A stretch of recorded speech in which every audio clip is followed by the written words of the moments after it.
Simultaneous linear equations into variable solve करण्याची आपण तिसरी मेथड पण लास्ट लेक्चरला तिसरी मेथड पण बघितली. त्या मेथडचं नाव आहे क्रॅमर्स रूल. त्याच्यामध्ये आपण काय करतो, सिम्पली 3 डिटर्मिनंट फाइंड आउट करतो, डी, डी एक्स आणि डी वाय. त्याच्यावरून लगेच आपल्याला एक्स आणि वायच्या व्हॅल्यूज भेटतात. X equals to d x upon d, y equals to d y upon D.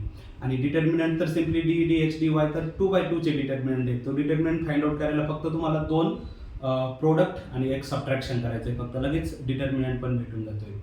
Last लेक्चरला आपण 2 एक्झाम्पल सॉल्व्ह केले आहेत क्रॅमर्स रूलचा यूज करून 2 सायमल्टेनियस लिनियर इक्वेशन सॉल्व्ह केलेले आहेत. आजच्या लेक्चरला आपण तेच क्रॅमर्स रूलवरतीच डिपेंड अजून काही एक्झाम्पल जे प्रॅक्टिस सेट्समध्ये आहेत. तर आजच्या लेक्चरचं फर्स्ट एक्झाम्पल्स ते मी ऑलरेडी ब्लॅकबोर्डवर लिहिलेलं आहे. X plus 2y equals to -1. Suppose this is first equation. 2x minus 3y equals to 12. Suppose this is second equation and we have to solve this simultaneous linear equation. That is, we have to find out values of x and y. आपल्याला x y च्या values find out करायच्या आहेत. x y च्या values find out करायच्या आहेत by using Cramer's rule. म्हणजे आपल्याला काय करावं लागेल, 3 डिटर्मिनंट फाइंड आउट करावं लागतील. तर फर्स्ट थिंग हे चेक करायचं जे आहे equations ax plus by equals to c ह्या टाईपमध्ये पाहिजे. दोन्ही पण इक्वेशन्स काय ax plus by equals to c ह्या टाईपमध्ये पाहिजे. म्हणजे x y हे ह्याच टाईपमध्ये पाहिजे. ही ऑर्डर अशी नकोय yचा y अगोदर आणि x नंतर. त्याने तर तसं जर असं तर ते पण इंटरचेंज करून घ्यायचं आहे आणि मगच नंतर ते मॅट्रिक्स घ्यायचं आहे. आणि ते मॅटर करतंय त्याच्यामध्ये. जर तशी ऑर्डर नसेल आणि हे जर D, d x, d Y तसंच सॉल्व्ह करायला घेतलं तर 100% रॉंग होणार आहे ते. तर हे already ax plus by equals to c ह्या टाईपमध्ये, ax plus by equals to c ह्या टाईपमध्ये आहे. आपण डायरेक्ट सॉल्व्ह करू शकतो. इथं काय करायचं आहे, आपल्याला 3 डिटर्मिनंट फाइंड आउट करायचे. पहिला डिटर्मिनंट आहे डी. डी इक्वल्स टू काय आहे, तर मॅट्रिक्स. कुठल्या मॅट्रिक्सचा डिटर्मिनंट. तर ही जी मॅट्रिक्स आपल्याला दिसतीये एक्स वायचे कोएफिशियंट डायरेक्ट इथंच मॅट्रिक्स दिसते. तर इथं काही नाही म्हणजे 1 आहे. तर 1 2 2 -3 ही मॅट्रिक्स डी तर इथंच दिसत असते. 1 2 आणि 2 -3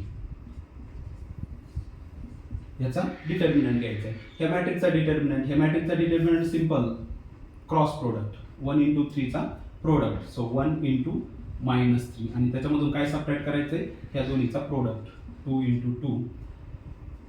तर ह्या दोन्हीचा प्रोडक्ट 1 × -3 त्याचा प्रोडक्ट तर -3 होणार आहे. आणि त्याच्यामधून काय सबट्रॅक्ट करायचंय, तर 2 × 2 त्याचा प्रोडक्ट दॅट इज 4 सबट्रॅक्ट करायचा आहे. तर -3 त्याच्यामधून 4 सबट्रॅक्ट करायचा आहे. तर दिस इज इक्वल्स टू -7. इथं मायनस प्लस नाही आहे, ते मल्टिप्लिकेशन नाही, ऍक्च्युली ती ऍडिशन नाही.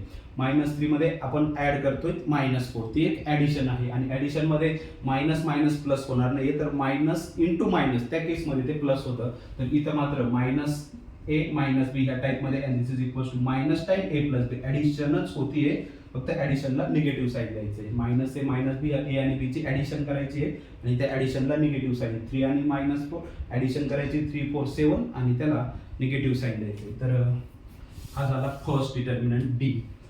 Second dx. dx मध्ये काय, ह्या मॅट्रिक्स वरून अगोदर मॅट्रिक्स dx साठी कुठला मॅट्रिक्स पाहिजे ज्याचा डिटर्मिनंट लागतो तो मॅट्रिक्स डिसाइड करायचा आहे. तर dx साठी काय, ह्याच मॅट्रिक्स वरून हा जो पहिला कॉलम आहे तो रिप्लेस करायचा आहे. आणि कशाने रिप्लेस करायचा आहे, तर राईट हँड साईडने. तर हा मी रिप्लेस करतोय 1 2 कशाने, -1 12 यांनी तो रिप्लेस करतोय. आणि दुसरा ॲज इट इज 2 -3 दुसरा ॲज इट इज. तर याचा डिटर्मिनंट dx म्हणजे काय, याचा डिटर्मिनंट. आणि याचा डिटर्मिनंट सिंपल आहे ह्या दोन्हीचा प्रोडक्ट.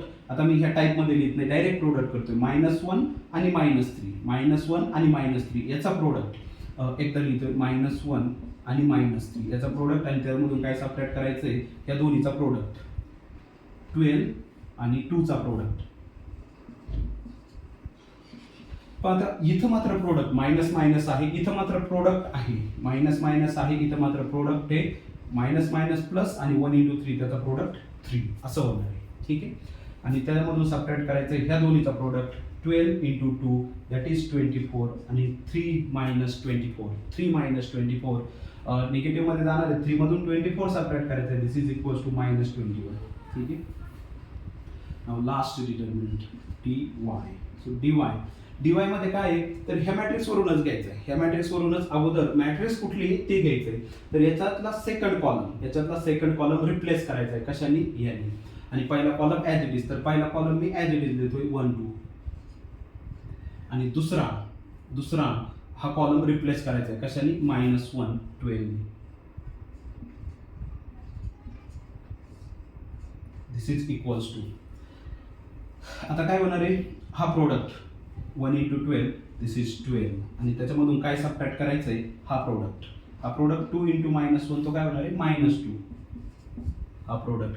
आता 12 मधून सबट्रॅक्ट करायचं आहे -2, 12 मधून सबट्रॅक्ट करायचं आहे -2, याचा मिनिंग आहे 12 मध्ये ऍड करायचे 2, आणि 12 मध्ये 2 ऍड करणं म्हणजेच 14. दिस इज इक्वल्स टू 14. तर हे झाले सर्व डिटर्मिनंट, तिन्ही डिटर्मिनंट डी dx dy हे फाइंड आउट करून झाले. आता आपल्याला सिम्पली एक्स वायच्या व्हॅल्यूज लागतात. एक्स वायच्या व्हॅल्यू आता लगेच भेटणार आहेत. एक्स म्हणजे काय असतो तर dx/d असतो, आणि dx ची व्हॅल्यू इथे आहे, dx ची व्हॅल्यू -21 आहे, आणि अपॉन d ची व्हॅल्यू काय आहे तर -7 आहे,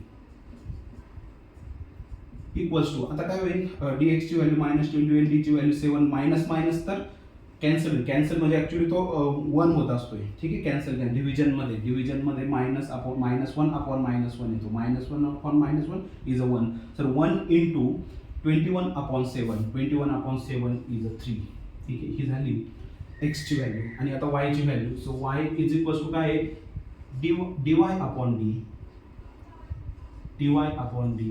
dy ची व्हॅल्यू इथे मी फाइंड आउट केलेली आहे 14, आणि d ची व्हॅल्यू -7, आणि 14 अपॉन -7, मायनस तर राहणार आहे दोन्ही ठिकाणी, मायनस नाही एकदा तर मायनस राहणारच आहे. सिम्पली तुम्हाला 14/7 हे कॅल्क्युलेशन करायचं आहे, दॅट इज इक्वल्स टू 2. तर ह्या झाल्या x आणि y च्या व्हॅल्यूज. तर हेच आन्सर आहे, x equals to 3, y equals to -2. हे काय आहे सोल्युशन आहे. देअरफॉर एकाच लाईन मध्ये मी देतोय xy इक्वल्स टू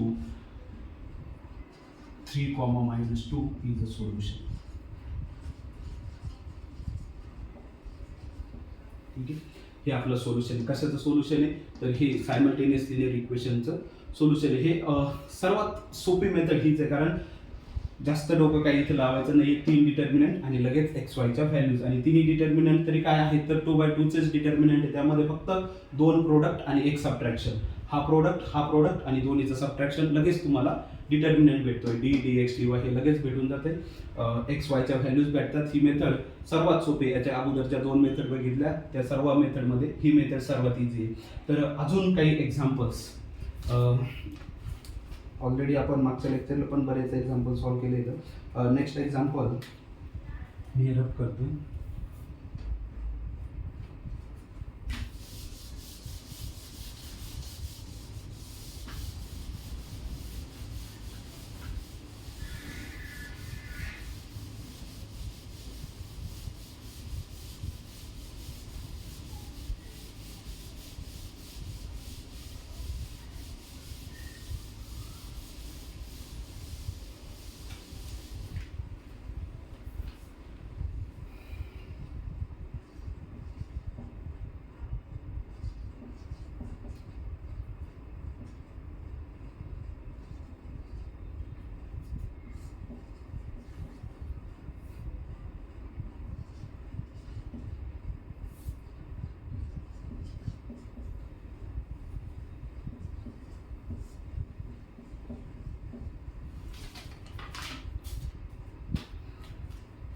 परत एकदा 2 इक्वेशन्स येतात. पहिलं equation linear equation into variable 6x - 4y equals to -12. Second linear equation into variable 8x - 3y equals to -2. तर असे 2 इक्वेशन आहेत. 6x - 4y equals to -12, 8x - 3y equals to -2. 2 linear equations into variable आहे. First thing आता आपण एक observe करायचं आहे का हे स्टँडर्ड फॉर्म मध्ये आहेत का. कशाचा लिनियर इक्वेशन्स इंटू व्हेरिएबलचा standard form ax + by equals to c ह्या फॉर्म मध्ये आहेत का. तर x अगोदर आहे y नंतर आहे, x अगोदर आहे y नंतर आहे. याचा कोएफिशियंट a आहे, याचा कोएफिशियंट b आहे. इक्वल्स टू राईट हँड साईडला आपण c म्हणतोय. तर ax + by equals to c ह्या फॉर्म मध्ये ते आहे. तर मग काय प्रॉब्लेम नाही. आता आपल्याला काय करायचं फक्त determinant d dx dy find out करायचे आणि नंतर x y च्या व्हॅल्यूज. तर आपण याला सॉल्व करू. फर्स्ट डी इक्वल्स टू काय, डिटर्मिनंट. कशाचा डिटर्मिनंट, तर इथंच तो मॅट्रिक्स दिसत असतो 6 - 4 8 - 3 याचाच डिटर्मिनंट घ्यायचा आहे. तो मॅट्रिक्स याच्यावरून डायरेक्ट दिसतोय 6 - 4 8 - 3 याचा डिटर्मिनंट. डी मध्ये मॅट्रिक्स, डीचा मॅट्रिक्स काय असतो तर इथं लगेच दिसतो तो. ठीक आहे, 6 - 4 8 - 3 6 - 4 8 - 3 हा डिटर्मिनंट. याचा डिटर्मिनंट घ्यायचा आहे. याचा डिटर्मिनंट घ्यायचा क्रॉस प्रोडक्ट. 6 × -3 हा क्रॉस प्रोडक्ट आहे -18 आणि त्याच्यामधून काय सबट्रॅक्ट करायचं आहे 8 × -4 8 × -4 काय होणार आहे -32. ठीक आहे, दिस इज इक्वल्स टू हा -18 मी ॲज इट इज ठेवतोय. आणि आता काय करायचंय, हा -32 ऍड करायचा, -32 सबट्रॅक्ट करायचा आहे. -32 सबट्रॅक्ट करायचा आहे कशामधून, -18 मधून. तर -32 सबट्रॅक्ट करायचा आहे -18 मधून. याचा मिनिंग हे हा 32 ऍड करायचा आहे कशामध्ये, -18 मध्ये. याच्यामध्ये हा 32 ऍडच करायचा आहे. आणि 32 -18 प्लस 32 -18 प्लस 32 सिम्पली 32 मधून 18 सबट्रॅक्ट करायचे आहेत आणि that is equals to 14 dx. आणि पॉझिटिव्ह मध्ये पण येणार आहे कारण मोठा नंबरचं साईन पॉझिटिव्ह आहे. dx इक्वल्स टू याच्यावरूनच फर्स्ट थिंग डिटर्मिनंट कुठल्या मॅट्रिक्सचा घेतो आपण, तर पहिला कॉलम रिप्लेस करायचा आहे याने -12 -2. पहिला कॉलम 6 8 रिप्लेस केला राईट हँड साईडनी. दुसरा कॉलम ॲज इट इज -4 -3 याचा डिटर्मिनंट. आता याचा डिटर्मिनंट हा प्रोडक्ट करायचा आहे -12 × -3 -3 दोन्हीकडे मायनस आहे. तर प्रोडक्ट मध्ये मायनस कॅन्सल होईल. Simply 12 × 3 is 36 minus. आता ह्या दोन्हीचा प्रोडक्ट -4 × -2 दोन्हीमध्ये मायनस आहे. प्रोडक्ट मध्ये कॅन्सल होईल म्हणजे 1 होईल. म्हणजे सिम्पली 4 × 2 याचा product 4 × 2 is 8. So simply 36 - 8 is 28. Finally dy equals to, dy मध्ये काय डिटर्मिनंट असतो तर हा सेकंड कॉलम रिप्लेस करायचा आहे याने. पहिला column as it is 6 8 as it is. Second column replace करायचा आहे. हा -4 -3 रिप्लेस करायचा आहे याने. दिस इज -12 -2 यांनी तो रिप्लेस करायचा आहे. याचा डिटर्मिनंट जो आहे तोच तुमचा dy आहे. आता याचा डिटर्मिनंट 6 × -2 तो होईल -12 आणि त्याच्यामधून काय सबट्रॅक्ट करायचं आहे तर 8 × 12 8 × -12 तर 8 × -12 इज -96.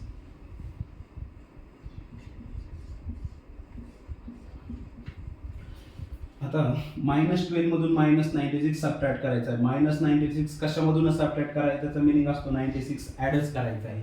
तर 96 मी ॲड करतोय -12 मध्ये 96 मी ॲड करतोय आणि this is equals to 84.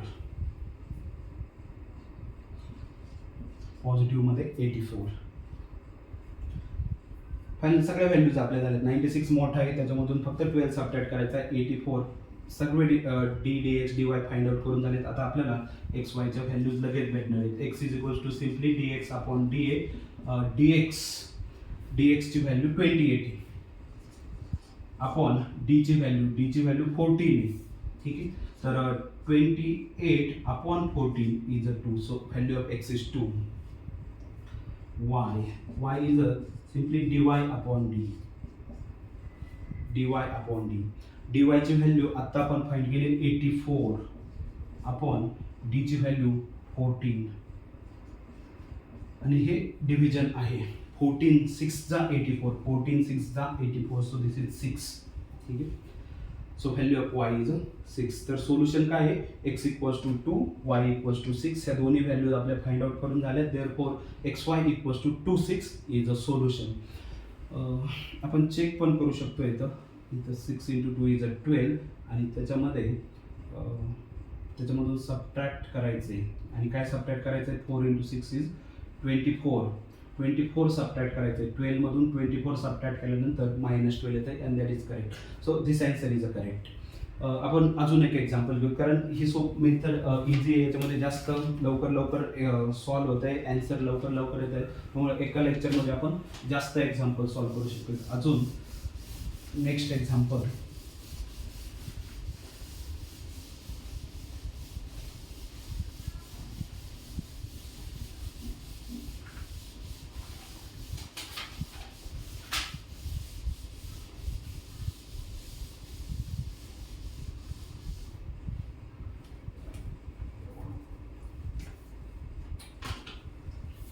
suppose 2x plus 3y equals to 2. This is first equation. आणि x minus y by 2 equals to 1 by 2. Suppose this is second equation.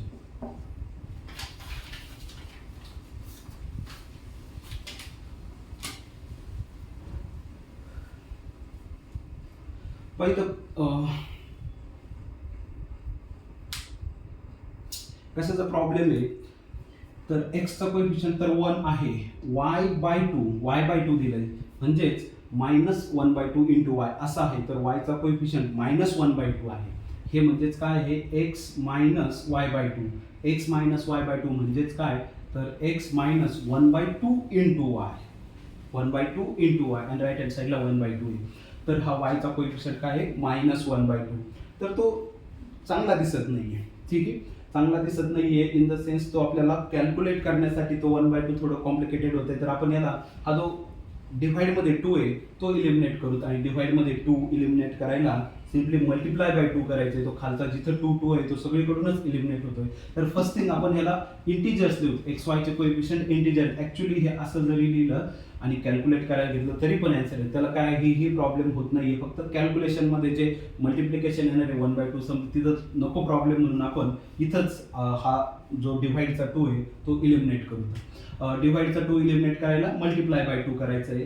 तर सिम्पली सॉल्व्ह करण्याच्या अगोदर हे इक्वेशन आपण एक्स वायचे कोएफिशियंट्स आणि right hand साईडचं जे काय आहे ते रॅशनल नंबर न राहता इंटिजर राहील, या दृष्टीनं आपण 2 ना मल्टिप्लाय करून घेऊ. तर मी एक फक्त स्टेटमेंट लिहितोय, मल्टिप्लाय इक्वेशन 2 ला कशाने मल्टिप्लाय करायचंय, बाय 2. ह्या इक्वेशन 2 ला 2 ना मल्टिप्लाय करा, आणि 2 ना मल्टिप्लाय ज्यावेळेस आपण करतो त्यावेळेस सर्व नंबरला मल्टिप्लाय होणार आहे, ठीक आहे, सर्व टर्मला. लेफ्ट हँड साईडला राईट हँड साईडला मल्टिप्लाय तुम्ही इक्वेशनला करतात तर लेफ्ट हँड राईट हँड साईडला सगळीकडे मल्टिप्लाय होणार आहे. तर लेफ्ट हँड साईडला ह्या 2 टर्म आहेत, म्हणजे एक्सला पण मल्टिप्लाय होणार आहे 2 आणि y/2 ला पण मल्टिप्लाय होणार आहे 2. सिमिलरली राईट हँड साईडला पण 1/2 आहे, त्याला पण मल्टिप्लाय होणार आहे 2. तर काय भेटतंय ते मी इथे लिहितोय, मल्टिप्लाय केल्यानंतर काय भेटेल आपल्याला, तर एक्सला 2 ना मल्टिप्लाय केल्यानंतर 2x भेटेल, आणि इथं काय भेटतंय ते मी लिहितोच एकदा, हा मायनस ॲज इट इज. तर 1/2 इथला 1/2 लिहितोय, आणि याला मला 2 ना मल्टिप्लाय करायचं आहे, इक्वल्स टू राईट हँड साईडला हा 1/2 आहे आणि त्याला मी 2 ना मल्टिप्लाय करतोय इंटू वाय राहिलेच. इथला हा वाय, हा 1/2 लिहिला मी अगोदर, 1/2 याला 2 ना मल्टिप्लाय करायचं होतं तर तो 2 लिहिला, आणि राहिलेला वाय पण लिहिला, इक्वल्स टू हा राईट हँड साईडचा 1/2 ॲज इट इज, आणि त्याला मी 2 ना मल्टिप्लाय केलंय. आता काय झालंय, हा 2x as it is minus, आता हा 1/2 इंटू 2, 1/2 इंटू 2 काय होणार आहे, मल्टिप्लिकेशनमध्ये 1 होईल, आणि 1 into y is simply y is equals to 1/2 into 2 half, आणि त्याला डबल करायचं आहे, हाफला डबल करायचं आहे, हाफला डबल केल्यानंतर एक फुल होतो, 1 होतो, ठीक आहे. तर simply this is third equation. आणि मी कधीतरी याच्या अगोदरच्या लेक्चरला कधीतरी सांगितलंय, कुठल्या पण इक्वेशनला जर तुम्ही एखाद्या नॉन झिरो नंबरने मल्टिप्लाय करतात आणि ते मल्टिप्लिकेशन केल्यानंतर जे न्यू इक्वेशन भेटतं ते न्यू इक्वेशन आणि हे ओरिजिनल इक्वेशन ॲक्च्युली सेमच असतं, ठीक आहे, ॲक्च्युली ते सेमच असतं, त्याच्यामध्ये काहीच फरक पडत नाहीये. याचे ग्राफ, याच्या सगळ्या प्रॉपर्टी सेम असतात, ते फक्त दिसायला थोडे वेगवेगळे दिसतात. हे इक्वेशन आणि हे इक्वेशन एकच आहे, ठीक आहे, हे इक्वेशन एकच आहे, कारण एका नॉन झिरो नंबरने आपण मल्टिप्लाय केलं. तुम्ही याचा ग्राफ फाइंड आउट करा, याचा व्हॉट एव्हर, सगळ्या काही गोष्टी एकच असतात, त्यामुळे हे इक्वेशन एकच आहे. आता आपल्याला हे 2 इक्वेशन सॉल्व्ह करणं म्हणजेच 1 आणि 3 सॉल्व्ह करणं सेमच आहे, ठीक आहे. आपल्याला हे 2 लिनियर इक्वेशन होते, सायमल्टेनियस लिनियर इक्वेशन, हे 2 आपल्याला सॉल्व्ह करायचे होते, पण हे इक्वेशन इक्विव्हॅलंट आहे, सेम आहे, तर मग आपण 1 आणि 3 सॉल्व्ह करू, ठीक आहे. 1 आणि 3 सॉल्व्ह करू तर, आणि 1 आणि 3 सॉल्व्ह करण्यासाठी त्या डिटर्मिनंट लागतात. आता आपलं हे 1 आणि 3 ax plus by equals to c ह्या फॉर्ममध्ये आता आपण याला d dx dy find out करू. डी इक्वल्स टू काय असणार आहे, डिटर्मिनंट. आणि कोणाचा डिटर्मिनंट पहिलं इक्वेशन 2 3, पहिल्या इक्वेशनचे कोएफिशिएंट काय 2 3, दुसऱ्या इक्वेशनचे दुसऱ्या म्हणजे 3, ठीक आहे. कारण आपण हे दुसरं आणि तिसरं सेम आहे असं ॲज्युम करतो किंवा आहेच ते इक्वॅलंट. दुसरं जे इक्वेशन आहे त्याचे जे कोएफिशिएंट आहेत ते येतं 2 - 1. So this is equals to, आता हा डिटर्मिनंट सॉल्व्ह करायचा आहे. हा डिटर्मिनंट 2 × -1 -2 आणि त्याच्यामधून काय सबट्रॅक्ट करायचं आहे, 2 × 3 म्हणजे 6 सबट्रॅक्ट करायचं आहे. -2 - 6 दिस इज सिम्पली ॲडिशन होणार आहे 2 आणि 6 ची, आणि त्याला निगेटिव्ह साईन राहणार. 2 आणि 6 ची ॲडिशन 8 आणि त्याला negative sign, so -8. So value of d is -8. नाव नेक्स्ट dx मध्ये काय असतो तर हाच डिटर्मिनंट असतो. पहिला कॉलम रिप्लेस करायचा आहे कशाने, राईट हँड साईडने. राईट हँड साईड काय, पहिल्या इक्वेशनची 2, तिसऱ्या इक्वेशनची 1. तर हा 2 रिप्लेस करतोय मी कशाने, तर राईट हँड साईडने. राईट हँड साईड आहे 2 1, मग एवढं रिप्लेस होणार आहे 2. आणि दुसरा ॲज इट इज 3 - 1. याचा डिटर्मिनंट घ्यायचा आपल्याला, याचा डिटर्मिनंट घ्यायचा आहे. आता याचा डिटर्मिनंट काय येणार आहे तर 2 × -1 तो राहणार आहे -2, ठीक आहे. आणि त्याच्यामधून काय सबट्रॅक्ट करायचं आहे तर याचा प्रोडक्ट 1 × -3, 1 × -3 तर तो -3 राहणार आहे. आता तुम्हाला 2 मधून -3 सबट्रॅक्ट करायचा आहे. 2 मधून -3 सबट्रॅक्ट करायचा म्हणजे 2 मध्ये 3 ॲड करायचा आहे, -2 मध्ये, ठीक आहे. -2 मधून -3 सबट्रॅक्ट करायचा आहे म्हणजेच -2 मध्ये 3 ॲड करायचं आहे. आणि 3 जर तुम्ही ॲड करत असतील -2 मध्ये तर दिस इज 1, ठीक आहे. 3 तुम्ही ॲड करतायत -2 मध्ये, that is equals to 1. Finally dy मध्ये काय डिटर्मिनंट असतो तर सेकंड कॉलम रिप्लेस करायचा आहे कशाने, राईट हँड साईडने. राईट हँड साईड इज 2 1, पहिला ॲज इट इज, याच्यामध्ये रिप्लेस करायचा आहे डी मध्ये. मी तर एक चूक केली, आणि काय चूक केली आहे तर हा जो 2 आहे, हा 2 तो रिप्लेस करायचा आहे कशाने, राईट हँड साईडला. आणि राईट हँड साईड 2 1 आहे, हे बरोबर आहे. पण हा दुसरा ॲज इट इज लिहायचा होता 3 - 1, तो ॲज इट इज लिहायचा होता 3 - 1. तर 3 - 1, तर मी तो ॲज इट इज नाही लिहिला, 3 - 1 न लिहिता -3 लिहिला. त्याच्यामुळे आता बरं झालं, एक नाही तर पुढे सगळंच प्रॉब्लेम झाला असता. इथं माझ्या लक्षात आलंय. तर ॲक्च्युली असं करायचं होतं, दुसरा ॲज इट इज ठेवायचं होतं, पण मायनस नाही झालं. तर हे करेक्शन मी करतोय आता. त्यामुळे काय होणार आहे तर 2 × -1 -2 इथं राहणार आहे. त्याच्यामधून सबट्रॅक्ट करायचं आहे 3 × 1, सिम्पली हा 3 सबट्रॅक्ट करायचा आहे, म्हणजे -2 मधून 3 सबट्रॅक्ट करायचं आहे. आणि -2 मधून 3 सबट्रॅक्ट केल्यानंतर मला भेटेल -5, ठीक आहे. -2 - 3 इक्वल्स टू -5. आता लास्ट dy इक्वल्स टू काय डिटर्मिनंट असणार आहे याच्यामध्येच, पहिला column as it is 2 2 as it is, आणि हा 3 - 1 रिप्लेस होणार आहे राईट हँड साईडला, आणि राईट हँड साईड इज 2 1. तर दिस इज इक्वल्स टू 2 × 1 इज 2, आणि त्याच्यामधून सबट्रॅक्ट करायचं आहे 2 × 2 म्हणजे 4, so 2 - 4 is -2. So dy is -2. Finally आपण एक्स वायच्या व्हॅल्यूज घेऊ.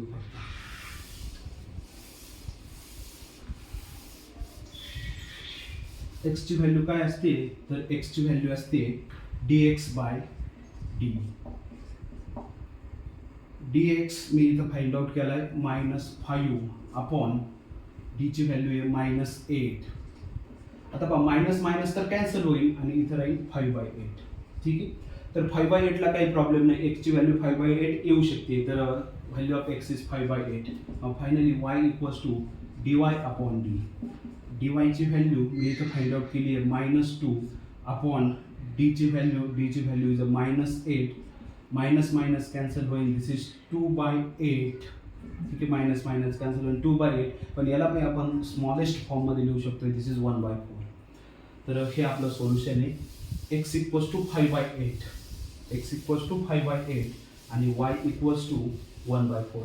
आता हे सोल्युशन जे आलंय ते सोल्युशन थोडं वेगळ्या याच्यामध्ये आलं, इंटिजर्स नाही आले. एक्सची व्हॅल्यू 5/8, वायची व्हॅल्यू 1/8, आता 1/4. आतापर्यंत जे सोल्युशन्स फाइंड आउट केले त्याच्यामध्ये एक्स वायच्या व्हॅल्यूज इंटिजर येत होत्या, पण असं पण अँसर येऊ शकतं, याचा काही प्रॉब्लेम नाही आहे. हे पण अँसर करेक्ट आहे, आपण व्हेरीफाय करू शकतो. एक्झाम्पल्स जे काय होतं ते मी एक्झाम्पल्स लिहितोय.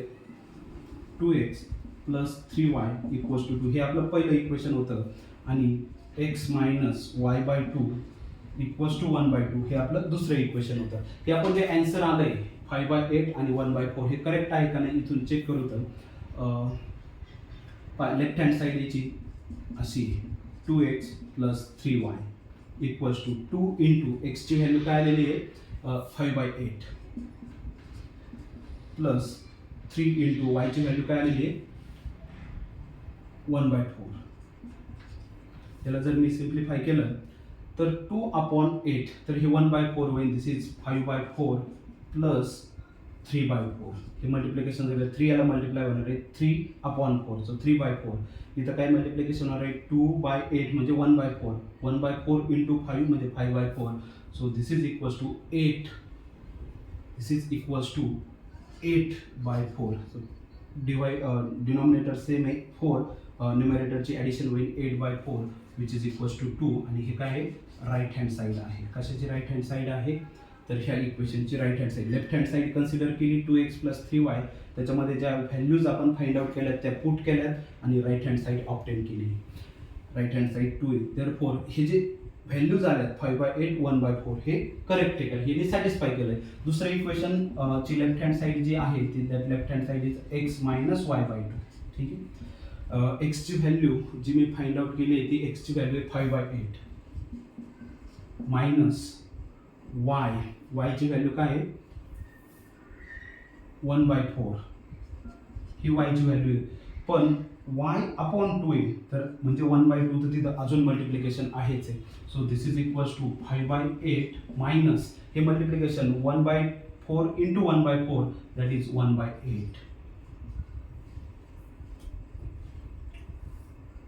फायनली 5 - 1 डिनॉमिनेटर सेम आहे 8, तर सिम्पली न्यूमरेटरचं सबट्रॅक्शन करायचं आहे. 5 - 1 इट इज 4, 4/8 आणि 4/8 इज 1/2 आणि this is a right hand side.